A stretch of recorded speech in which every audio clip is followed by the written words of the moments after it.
My name is Alex. I come from a broken home ruled by a domineering mother and her nosy sisters. Megan, the eldest, had 13 years on me, and Anna was a decade older. Looks like I was the accident. No one planned for the reason they say my parents split up. Dad took off in a 77 when I was 5 and never looked back. Growing up, I took my share of hits, from bullies at school to rough treatment at home. All I ever wanted was a little warmth from my mother, a nod, a smile, something that never came. But despite the rough start, I made the grade, hit the books hard for 12 years. Fast forward to 1993, and there I was at Kingston University in South London, more than ready to leave the drama at home behind. That's when Holly came along. She was all class and charisma, while I was just a shy guy trying not to get noticed. Holly was finishing her degree in creative writing, a stark contrast to my dive into mechanical engineering and design. I didn't have the courage to talk to her. She added Merce to the line while I stayed in the shadows. Then, at some bash, one of Holly's pals hit on me, and before I knew it, Holly was part of the conversation. I wasn't much with women, but something about my shy vibe caught her interest. I managed to ask her out, and we started seeing each other. I'll be honest. I was green and she was my first, but after about 6 months, word got around that she might be seeing other guys. I didn't have the courage to challenge her. Holly was the spoiled type who always got her way, thanks to her parents and her sister Caroline. It made things difficult between us. She had a knack for stirring up trouble in public, leaving me red-faced. My buddies told me to cut her loose, but by then I was too far gone. I was in love for the first time in my life, and after we graduated, Holly and I got jobs in a place on the outskirts of Southampton, New Hampshire. Her family was there, and since I'd cut ties with mine, it seemed as good a place as any. We tied the knot a year later, and soon welcomed our daughter, Sophie, with Ava following. A few years later, Holly took to motherhood like a duck to water, and for a while, everything seemed just about perfect. As the years rolled on, I climbed the ladder at Walker Engineering, landing a decade back. The extra money and bonuses meant we could think about upgrading to a bigger place, but then came the crash of 2008. Jobs were dropping like flies, and new business was getting harder to come by. We were burning the candle at both ends for no extra cash. That's when I found out Holly was seeing someone from our college days. I was too wrapped up in work to see the signs until it hit me in the face. Toby, an old classmate, showed up nearby and I started putting 2 and 2 together. Confronting Holly didn't help, she just laughed it off. But I knew better. With a steady job and a solid paycheck, I was in a good position to invest in a decent place. Holly kept nagging me about getting a house that was worthy of our status, whatever that meant. Despite my doubts, I went along, and we ended up with a nice 5-bedroom place in Southampton. The market was on our side, so we got a decent deal, even with the steep mortgage. I did something out of character. I opened a savings account just for me and put my bonus in it. Since I did all the financial stuff and Holly hardly ever looked at the accounts, she probably didn't even know about it.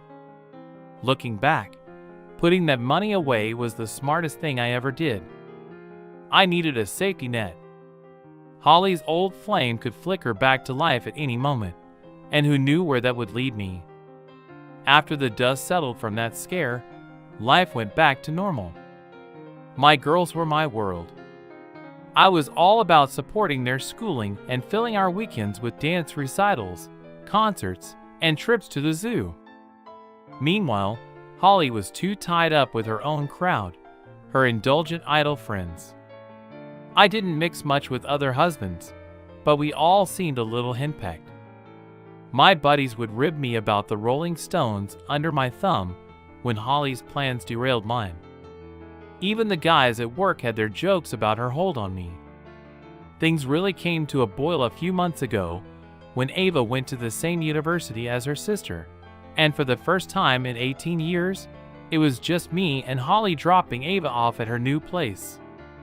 She hit me with something heavy, her voice low.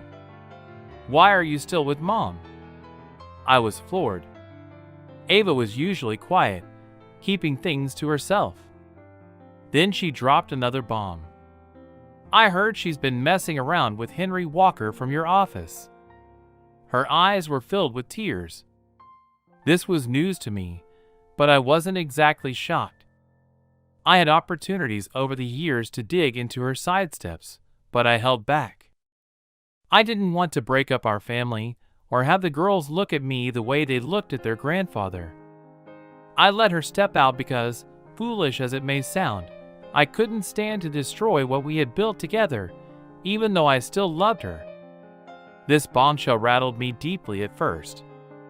It showed me how much my daughters despised their mother, more than I'd ever realized.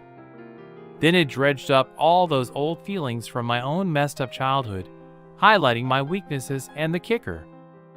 I was the butt of the joke at work, thanks to Henry Walker, the boss's nephew, and the very snake who betrayed me.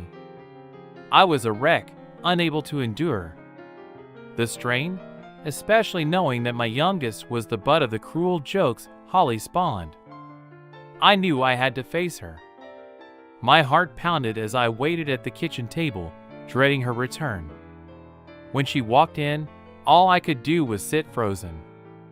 She just gave me this look, part apathy, part contempt as she unloaded her groceries. Finally, I found my voice. I asked her directly about her foolishness. She brushed it off, said it wasn't an affair. Nothing big. My stomach twisted as I waited for some kind of excuse from her. She threw me a bone, said she respected me as a provider, as a friend, but I wasn't meeting all her needs. Baffled, I pressed her, "Are you cheating on me?" Then Holly's answer blew me away. It was only physical. She said nothing about the heart or mind involved. She even had the nerve to casually add that she'd been seeing younger guys. I lost it a little, then raised my voice and demanded that she make sense of it all. She gave me the cold shoulder, admitting to not one but two affairs and expecting me to just swallow it. She laid it on thick, saying either I get with the program or she goes, "Find someone who will." My face must have been a mask of pain, but silence was all I could muster. She tried to justify her affairs, claiming all her friends did it, even saying it could spice up a marriage. I was disgusted. I couldn't believe she was using her friends' low standards as an excuse. When I floated the idea of stepping out, she just laughed, saying I didn't have the chops to make it work with another woman.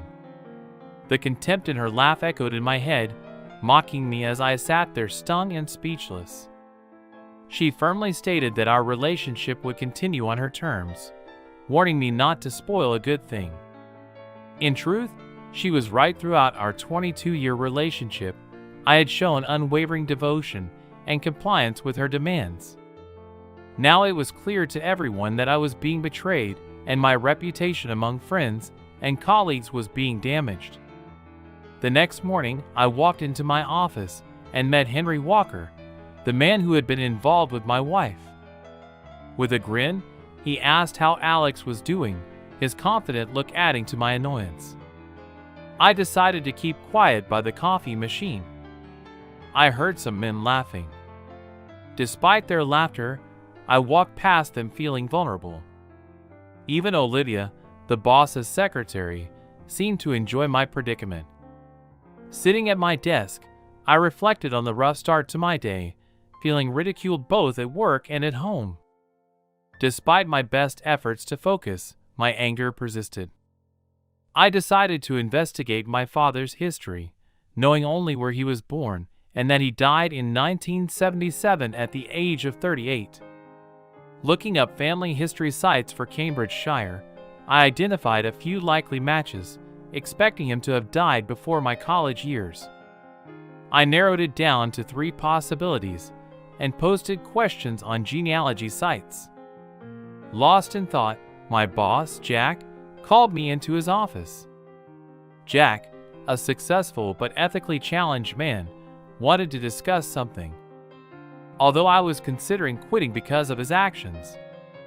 His persuasive nature and high salary kept me there. I found out that he was having an affair with his secretary, Olivia, without the knowledge of his third wife. He directly brought up rumors of my wife's infidelity. I responded by mentioning her affair with my nephew. He confirmed this behavior and laughed about the family's tendency to be scoundrels, leaving me speechless. The conversation turned to work matters. He stressed the importance of family and warned that if my personal problems affected the business, I might have to leave the company. His tone was that of a stern teacher reprimanding a student.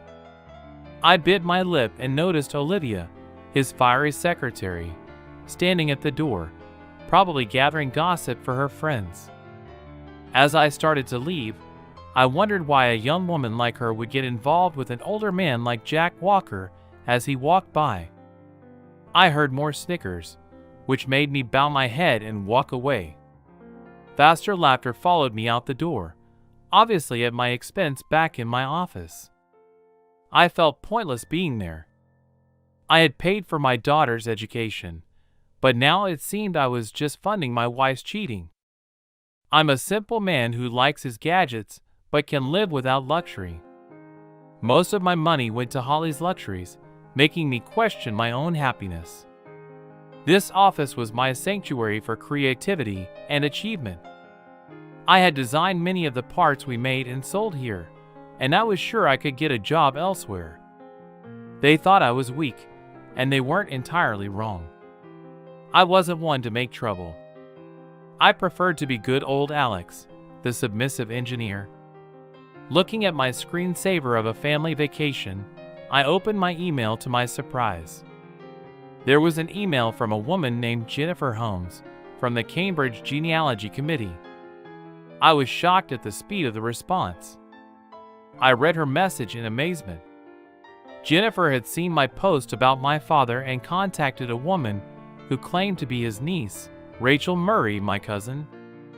I quickly replied with my contact information. I looked forward to hearing from Rachel soon.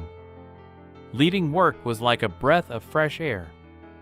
I came home to find Holly smiling as she stirred a pot on the stove, though I felt like keeping to myself. The aroma from the kitchen drew me in as we sat down to eat. Holly's voice softened. "Can we talk about?" Last night I paused, fork in hand. "It feels like you've already decided everything," I replied, thinking there wasn't much more to say. Her eyes filled with urgency. "Please don't cut me off." "I know I've been unfair," she admitted, her voice almost breaking. "But don't give up on us yet," the word stung. "How can I overlook everything? Tell me how," I demanded, searching her face for any trace of sincerity. She looked away and shrugged helplessly. "I don't have a good explanation." At that moment, my patience ran out. I thought about all the times I'd worked late, sacrificed my wants for our needs, driven an old car so she could have the new one, and been laughed at. Holly's voice behind me cut through my thoughts. "I have needs. You're not meeting them," she confessed bluntly. "Either you deal with them, or I'll find someone who can." I reacted quickly. Anger bubbled up like Henry Walker. Don't think I didn't notice that she didn't flinch. "Yes, Henry, he'll soon be in charge at work, and he promised to look after me." "If you don't want to?" I stood up abruptly, the chair squeaking back without a word. I left the table and retreated to my study, my heart heavy and my mind racing as tears threatened. The phone rang. On the other end was Rachel. Her voice was a soothing balm. We talked for nearly an hour before hanging up. I felt a surprising smile spread across my face, the weight of the night lifting just a little, as usual.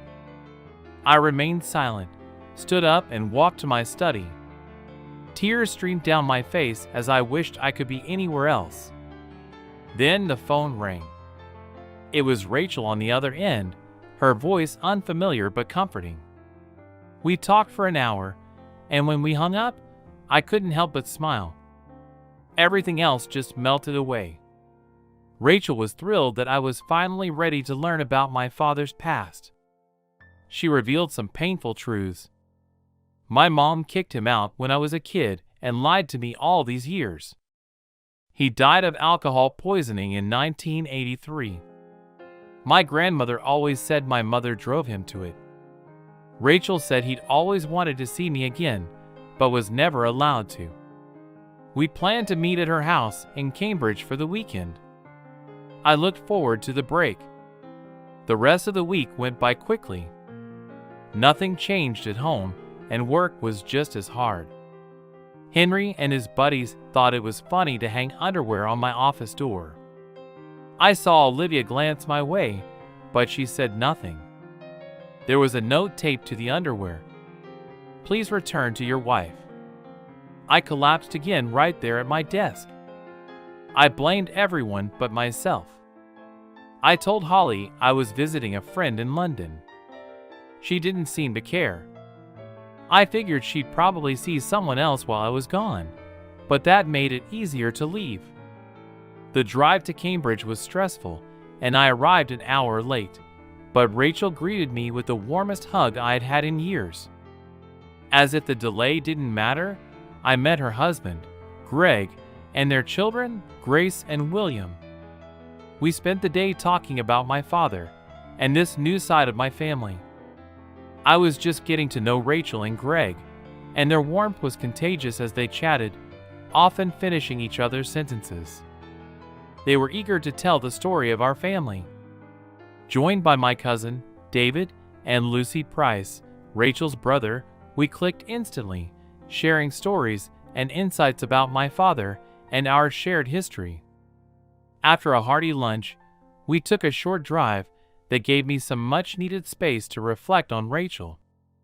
David and I got into deeper conversations about work and family life. Surprisingly, I found myself opening up to them, and they didn't hold back in their support, urging me not to resign myself to my current struggles.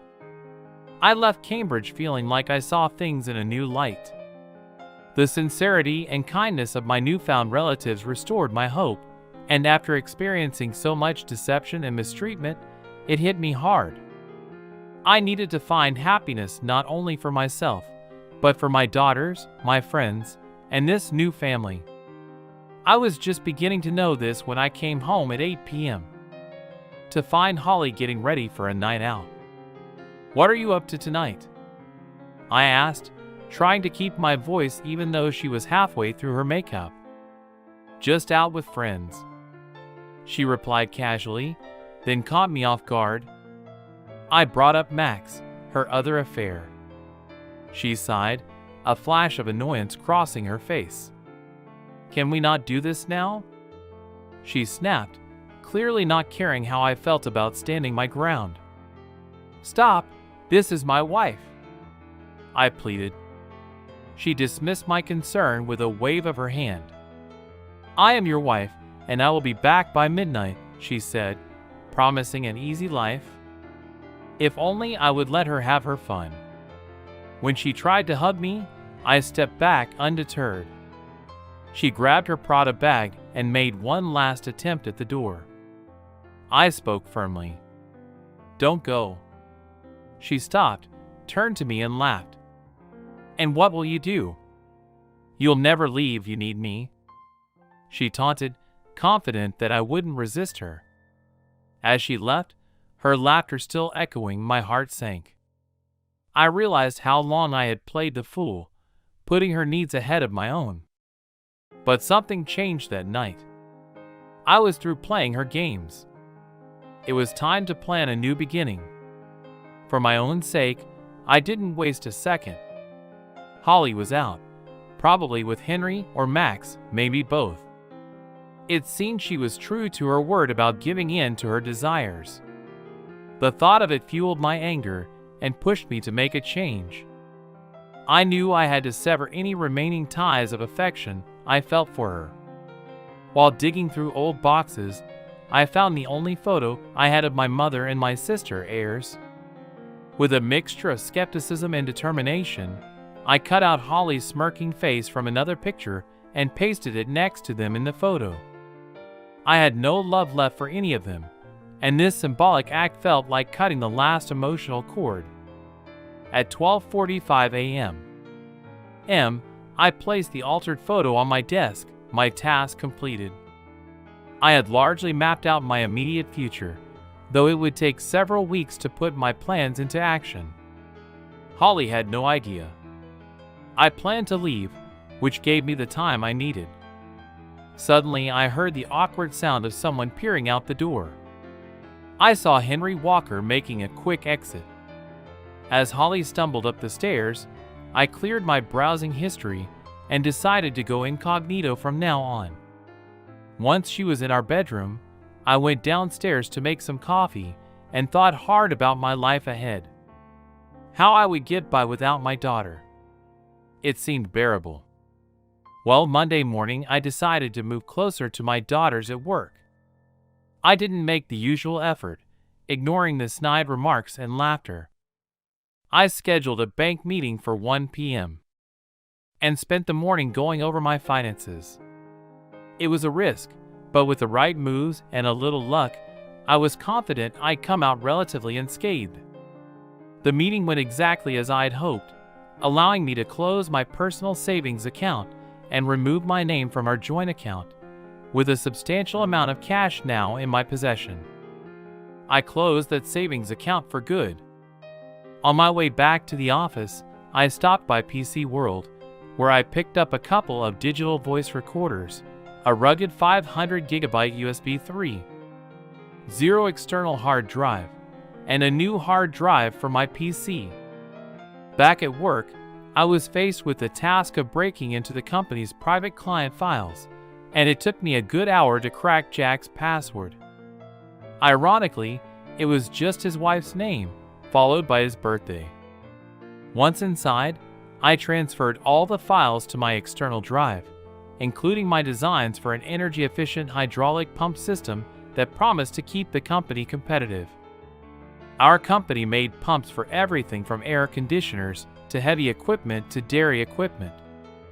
When I was done, I erased my PC's history, replaced the old hard drive with the new one, and reinstalled Windows for the rest of the day.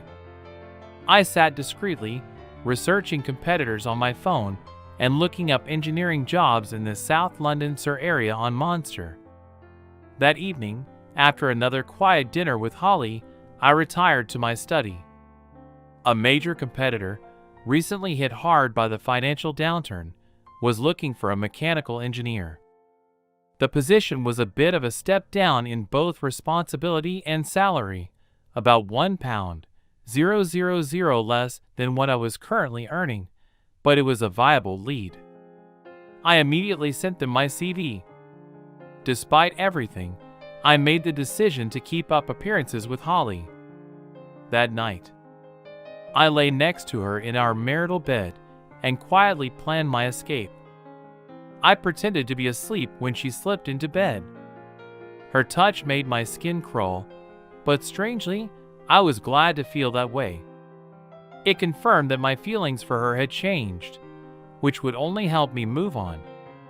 The next morning brought an unexpected call from Robert Williams of Sutton Hydraulics, who was shocked that I might leave the much larger Walker Engineering for his smaller outfit. He was almost ready to hire me on the spot, but I insisted on an interview. We set it for the next day. Things fell into place faster than I had expected, with some leeway. I started looking for apartments near my daughters. I found one that looked promising, only 15 minutes from their house, and only 5 minutes from what might be my new job. I arranged to see it right after my interview with Robert. Later, I casually mentioned to Jack at work that I needed to visit my daughters in Kingston the next day to sign some papers. That evening, I called my old friend Toby Brown and arranged to meet him and his wife Sarah. After my busy day tomorrow, Toby and Sarah, sensing that I was wrestling with something big, were all ears. When I arrived before meeting them, I talked with my daughters about what was happening. Their words of support strengthened my resolve and prepared me for the next steps. At the meeting with Toby and Sarah, I laid out the first steps of my plan. They were more surprised by my decision to take action than by Holly's betrayal, which they seemed to regard as just another sad fact of life. Sarah, ever the gracious host, offered me another cup of tea when she asked about my plans to leave Holly. I recounted the eye-opening stories from my meeting with my cousins, how my mother kicked my father out of the house, and my sister sided with her. Unlike then, my daughters were on my side. This time Toby looked worried as he asked if it was really the family reunion that made me take a stand. I explained that I had actually made up my mind during a visit to my father's grave. Something on the tombstone caught my eye and shook me deeply. "What did you see on the tombstone?" They both asked in unison. I told them about the rose engraved on the stone, under which were the words in loving memory, followed by my father's date of birth and age at death, which hit me hard because it was my age. Now Toby and Sarah sat back. There was a mixture of understanding and concern on their faces. I went on to say that I realized I was at a crossroads. I could drown in my grief or stand up and change my path. I chose not to end up like my father. I admitted how exhausted I was from trying to be the perfect husband only to be met with disrespect and humiliation. Sharing this made me feel exposed, but it lifted a weight off my shoulders.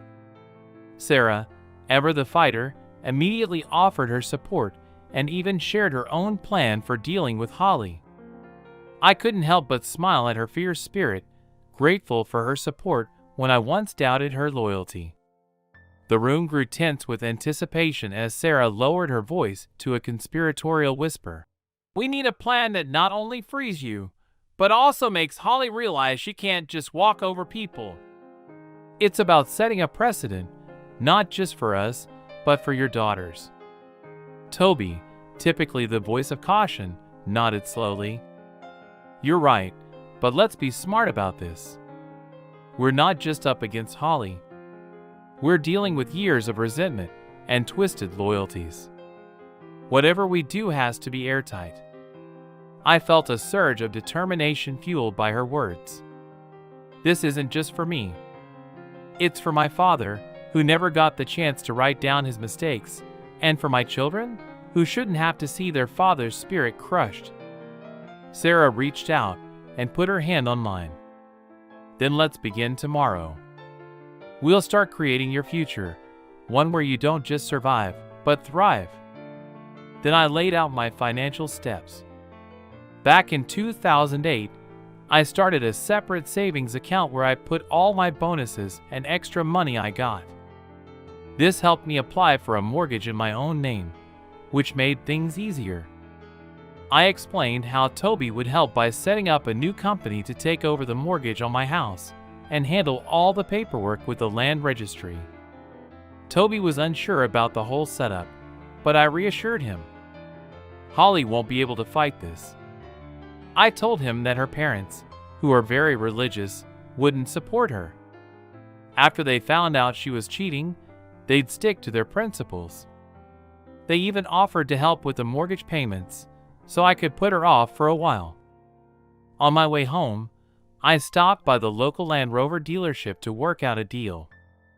I convinced them to take Holly's old car back and trade it in for the latest model. We completed the payment plan on her old Range Rover Sport, which worked out great for the dealership. They were able to sell it as good as new. I made sure to let the dealership know that I'd be back soon to upgrade my own ride. They were pretty excited about the prospect of selling me a pricey new Range Rover. After picking up a 2016 brochure from the dealership, not for myself but for Holly, I headed home. She was lounging, looking tired, coffee in hand, dropping my jacket and bag by the door. I joined her on the couch. "I want the best for you," I said, handing her the pamphlet. "I'm getting you a new 2017 model." It was more than a car swap. It was about shifting gears in our lives, aiming for honesty and a fresh start. Your face lit up at the thought of the new car, unaware of the full scope of my plan. "You always know how to make me feel better," she said, although she frowned a bit at one point.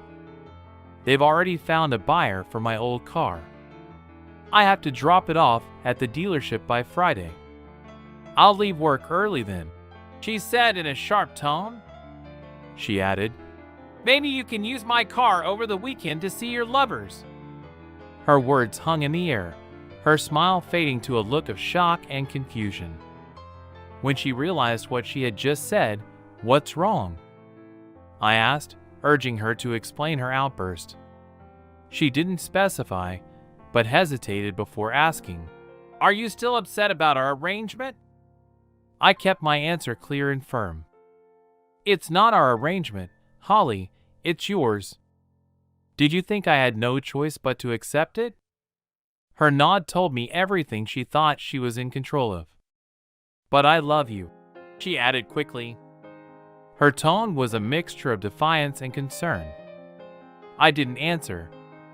I walked to the kitchen when my phone rang, stepped out into the garden and answered it. It was Toby confirming the funds had been transferred. Everything was set for tomorrow. The next morning, I went to the bank and met with a mortgage specialist. An hour later, my mortgage was paid in full, and I closed all my accounts. Just a few doors down, I opened a new account at another bank. Relieved but cautious, I was free of any financial ties to Holly unless she took legal action.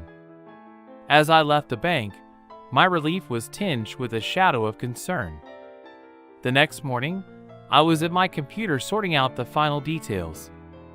I submitted an online application to the land registry, filling in all the details of Toby and Sarah's new company. Within 10 minutes, I received an email confirmation. It would take 3 to 5 days to process. Once approved, I would give the deeds to Toby so he could register the property in his company's name. Later that day, I found myself at Jack's door. It was Friday, and Olivia was there as usual. I could tell I had interrupted something between them, because she quickly excused herself and left us alone. I didn't waste a moment. I placed my letter of resignation on his desk. Jack looked up, that annoying grin of his spreading across his face. "What's this?" he asked, nodding at the document. "It's my resignation," I said firmly. "It's best if I leave now. With everything that's going on with our families, you probably don't want me around much longer anyway." Jack's smirk disappeared, replaced by a look of complete surprise. "I need my P45 by Monday," I continued, "and make sure you don't talk about my leaving to anyone outside Holly's circle." He began to protest, saying how much they needed me in the office. "Yeah, looks like you need your nephew more," I shot back. I told him I'd be back on Monday to pick up my things. Bending over as if to pick up a dropped pen, I sneaked a digital recorder out of my sock. I quickly made a makeshift holder for it, pressed record, and tucked it into the wooden frame under the seat, ending the conversation. I got up. "I've got things to do," I said, heading for the door just before leaving. I turned back and threw a final comment over my shoulder. "And don't bother coming. Crawling back when you're broke seems like the only reason your cheating wife is sticking around."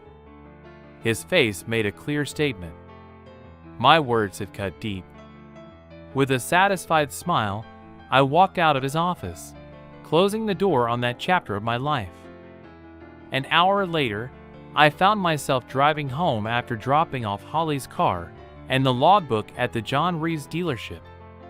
The dealer kindly offered me a ride back, which I gratefully accepted. When I walked into the kitchen that night, I found Holly sitting at the table, her eyes puffy and red from crying. "What happened?" I asked worriedly. "In spite of everything." She hesitated, then dropped the bombshell. "I've come down with Korea. I couldn't help it." I laughed out loud. It was a bitter, uncontrollable laugh. She just stared at me, her eyes fiery with pain and anger. She mentioned taking medication to get better, her voice cold and distant. The tension hung heavy between us, but that night I slept soundly for the first time in months. After a refreshing night in the guest room, I tiptoed into our bedroom and awoke gently. "Holly, I thought you might need some space to rest," I explained quietly. HK's voice was shaky. "You must think I'm disgusting," she said without looking at me. Tears streamed down her face as she admitted her mistakes. "I really messed up," she sobbed. "I love you, and I just want you to be okay." For a moment, a flicker of sympathy crossed my heart, but it vanished almost immediately. This surprised me. As I stood there looking at the woman I had been with for 21 years, I realized that my feelings for her had completely evaporated. Could love really disappear so quickly? It seemed that it could, because I felt nothing but a desire to move on. Her plight didn't affect me anymore. Silently, I left the room, got into my car, and drove away, feeling strangely content with the decision to leave it all behind. That night, I stayed with Toby and Sarah. They were hosting a lively dinner party with friends and colleagues. When I returned late Sunday morning, Holly was busy with chores. As soon as she saw me coming into the lounge, she rushed over and gave me a hug. I could only give her a pat on the back. With a forced smile, I suggested, "Why don't we arrange for your new car to be delivered? I can drop you off in town to meet your sister, and she can take you to the dealership." The image of her driving back in a new Range Rover seemed to brighten her mood, and she approached me with open arms, turning back to the kettle. I pretended I hadn't seen her gesture all day. Holly was overly affectionate, which only made me uncomfortable. She kept trying to kiss or hug me, but I found every excuse to slip away before bedtime. It was clear that she had cried again when I wished her good night. She asked, "Are you coming to bed?" "I just need a cuddle and some reassurance." My answer was cool and distant. "Not until you're cleared by the doctor." She shot back bitterly, "As soon as I'm better.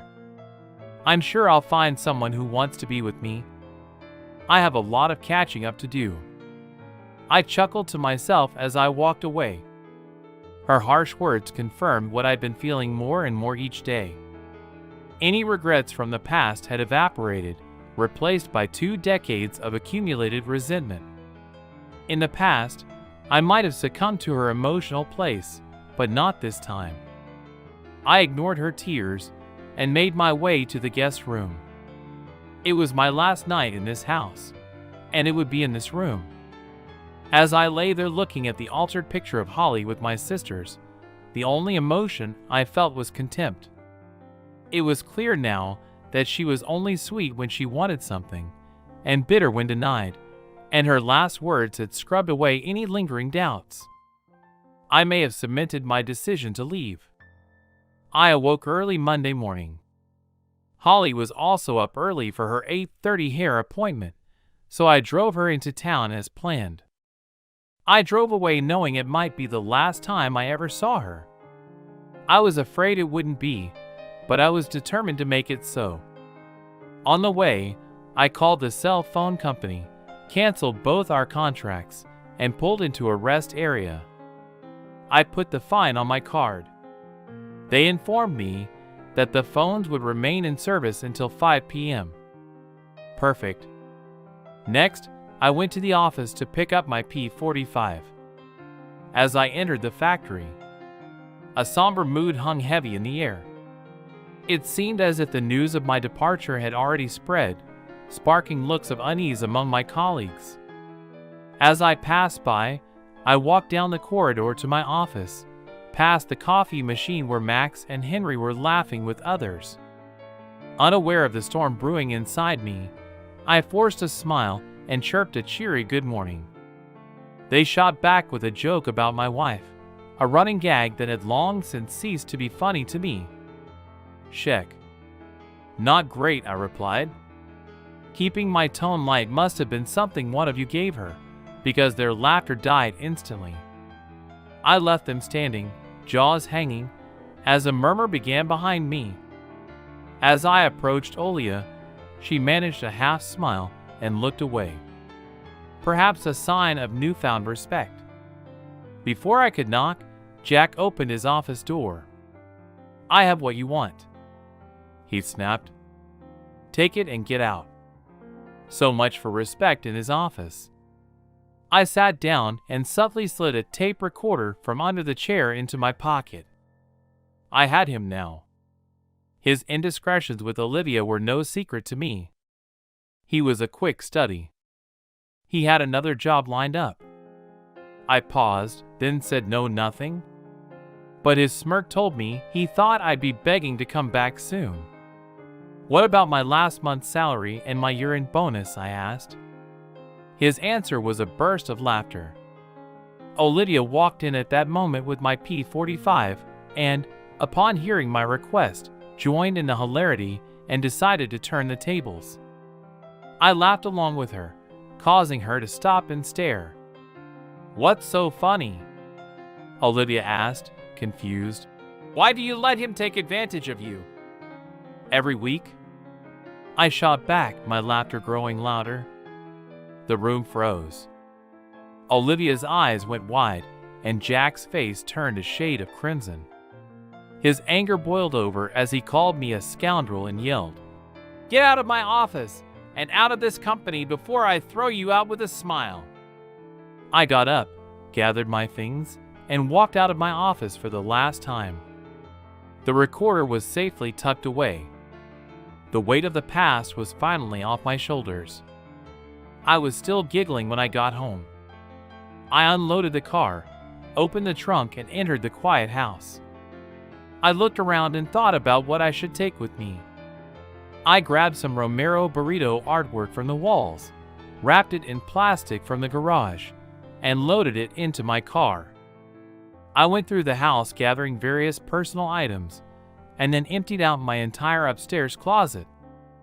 I made sure to secure all important documents, such as the girls' birth certificates and our marriage license. From the safe, I climbed up the loft ladder. I retrieved my old belongings, including my university diploma and family photos. In the master bedroom, I collected all the jewelry I had bought for Holly over the years, easily worth over £1,000. I also packed up all the handbags, shoes, and expensive coats I had bought for her.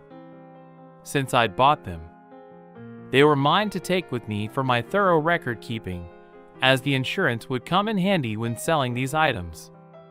When I finished packing, I realized I'd need a TV, so I took that along with my movie collection and the Blu-ray player. I decided to throw out all of Holly's clothes and some other non-essential items, including some of my older clothes. I knew my new apartment would need a fresh start anyway, and the girls would be thrilled to help me buy a new wardrobe. I took the best photos of me with the girls and carefully placed them in the car. There was no rush. Holly wouldn't be back until after 2 p.m. I even took a moment to brew a cup of tea, an absolute necessity. The next thing I did was call the TV company to cancel the satellite phone and internet service. I also called British Gas and Southern Water to disconnect the utilities. It would take a few days, but I didn't mind.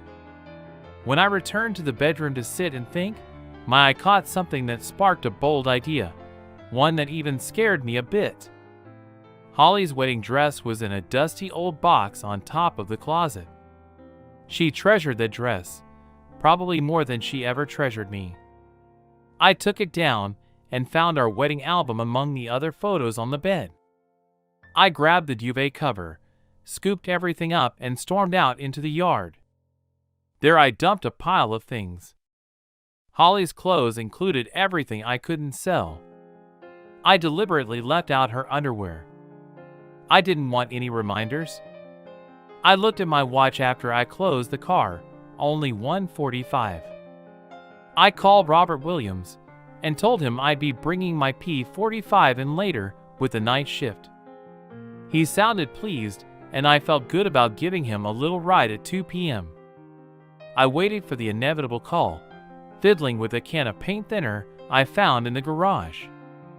I doused Holly's wedding dress with it and spread it out in the yard. Just as I was about to strike a match, my phone rang. I answered it with forced calm. Holly's voice came through, demanding to know what was going on. "Oh, what do you mean?" I replied with a hint of sarcasm. She continued to insist. I stopped playing dumb and tried to keep my cool.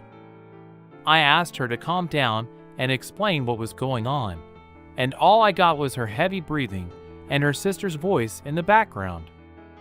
Then she dropped the bomb. She had heard that I hadn't gotten her a new car, but had sold hers instead. It might have slipped my mind to mention that I had teased her about her panicked voice. "What is going on?" Keeping my voice steady despite my pounding heart, I laid it out. "From now on, if you want a car, you'll have to pay for it yourself." She exploded with a mixture of confusion and anger. I just repeated myself and casually added that I had to clean up the kitchen. "Is this some kind of sick joke?" she asked, her voice teetering on the edge of despair. I said nothing. She explained that we would work this out when she got home, clearly upset about what she thought was a prank. I remained silent as she continued to shout my name. I hung up the phone and returned to the pile in the yard. I struck the match. I stepped outside, struck a match, and watched our pee together go up in flames. Then I pulled our marriage license out of my pocket, tore it into shreds, and left the pieces on the kitchen table next to a photo of us smiling at Disneyland as a reminder of better times. I wondered if she ever looked back on those days. With the same nostalgia, I slid into my car and drove away, catching one last glimpse of Holly and Jennifer rushing into the house. As I reached the end of the street with a smile on my face, I turned off my phone and continued driving until 4 p.m. I was in Sutton with some time to spare. I stopped off at a phone shop to set up a new mobile phone contract and popped into the office to sort out my P45. I also met my new secretary, Freya, who exuded professionalism, a stark contrast to Olivia. Back in my new empty flat, I brewed tea with a kettle I'd borrowed from what was no longer my home. I ordered a pizza and settled in to check my old phone. I found it disconnected and smiled, knowing that Holly was now disconnected as well. This would give the girls a break. Before reaching out, I set up my sleeping bag in the living room. The furniture would have to wait until the weekend, but for now I enjoyed the peace by firing up my laptop. I reviewed the footage from Jack Walker's office that confirmed his affair with Olivia. I uploaded the evidence and prepared copies on thumb drives, one for Jack's wife Margaret and another for Olivia's boyfriend Peter, planning to send them out the next day. I then called my daughter Sophie to inform her and urged her to keep my location secret from her mother, which she had already done. Over the next week, I set up my flat and began to lure clients away from Walker Engineering to Sutton. Despite a few loyalists, many preferred our services, contributing to Jack's dwindling business. I relished his impending realization of why his business was suffering with the shutdown of utilities in my old home. Holly would soon feel the pinch of my absence. Toby was already pushing the sale of the house. Sarah, enthusiastically cheering him on, decorated the property with a "for sale" sign at the end of the week, marking the end of an era and the beginning of something new. During this time, Ava contacted me with news of Holly's situation. She had moved back to her parents' house, where she was met with disapproval because of her infidelity. Hearing her seethe with anger at me was strangely satisfying, though I knew this saga was far from over for the weekend. Toby and Sarah threw another great dinner party, giving me a brief respite from the ongoing chaos of my escape plan. Sunday brought even better news. After only a week on the market, my house received 2 solid offers. I accepted one immediately for $55,000 in preparation for closing. I set up ESAs for the girls and made some investments, making sure to compensate Toby and keep a portion in cash for my safety. Protecting myself was still my top priority.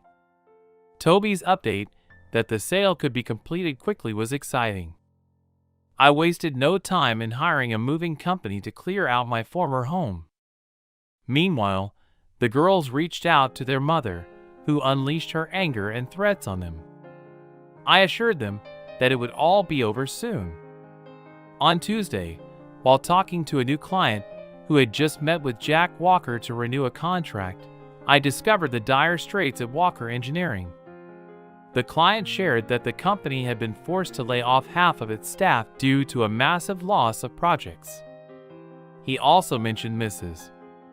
Walker's decision to divorce Jack after learning of his affair. While these revelations were shocking, I found myself indifferent, focused on the commission checks rolling in. As for Olivia and her boyfriend, the outcome remained unclear, although he had definitely received the USB sent. Whether Mrs. Walker had received hers was uncertain, but the reason for her divorce seemed obvious. I wondered what her friends and family thought of her involvement with an older man. My efforts hadn't gone unnoticed at work. In recognition, I was rewarded with a brand new Land Rover Discovery Hess, although I had considered treating myself. The directors of my new company were so pleased with my performance and the direction of the company that they gave me the car along with a hefty commission of over £3,000. As I admired my new car from my office window, a familiar Ford Focus pulled into the parking lot. It was Diane Holly's mother, and I braced myself for what was sure to be a tense encounter. My office phone rang. My secretary told me that a woman claiming to be my wife was at the front desk. I instructed her to tell the woman that I was in a meeting and that I would be downstairs in an hour to prepare for the inevitable confrontation. 3 hours had passed when I looked out the window and saw her still waiting. With a resigned sigh, I decided it was time to leave. I was prepared to confront her if necessary, or simply slip by unnoticed and exit through a side door. I made my way to the car just as I was about to get in, tires screeching and her car blocking my exit. She stormed out in a whirlwind of anger and disarray, dressed in what looked like her sister's old clothes. Her hair? A mess, you damn fool. She screamed and swung a hand at me, missing me by inches, her eyes burning with rage. As she demanded some kind of revenge, I urged her to calm down and motioned to the passenger seat of my new car.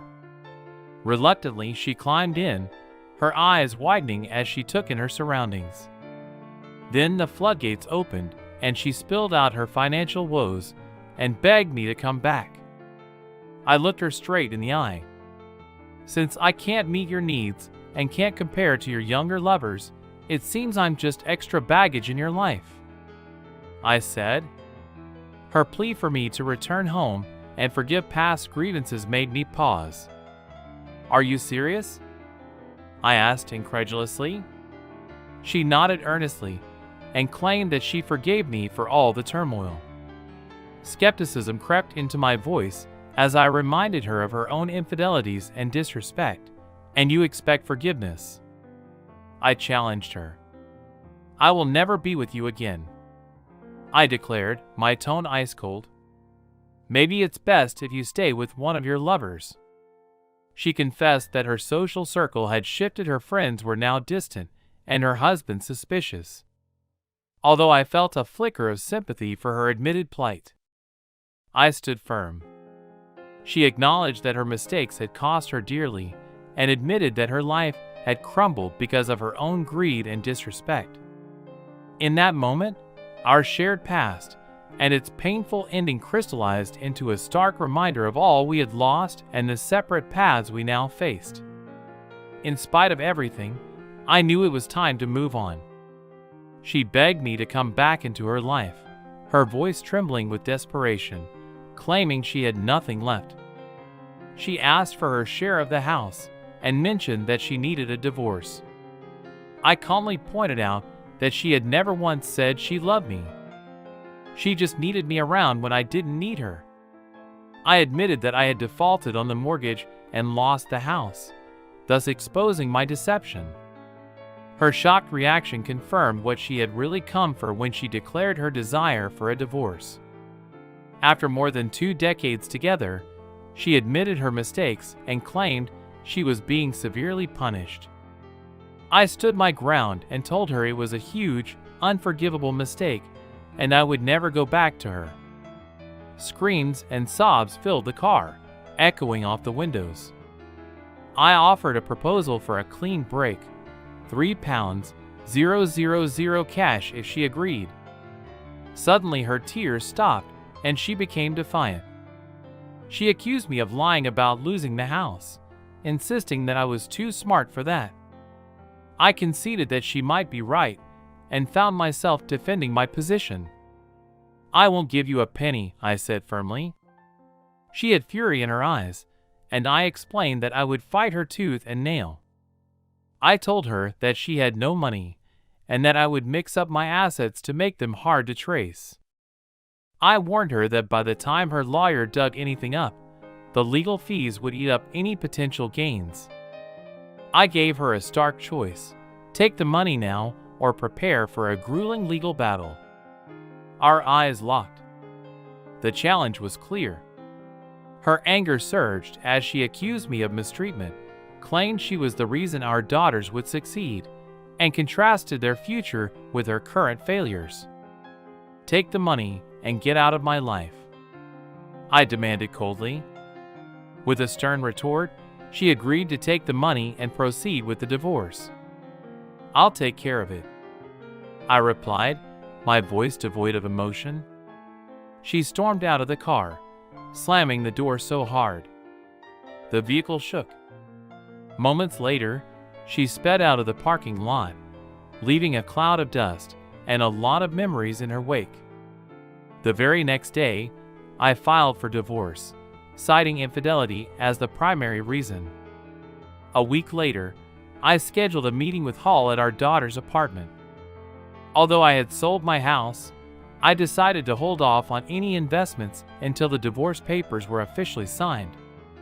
It was hard to keep things civil in front of Sophie and Ava.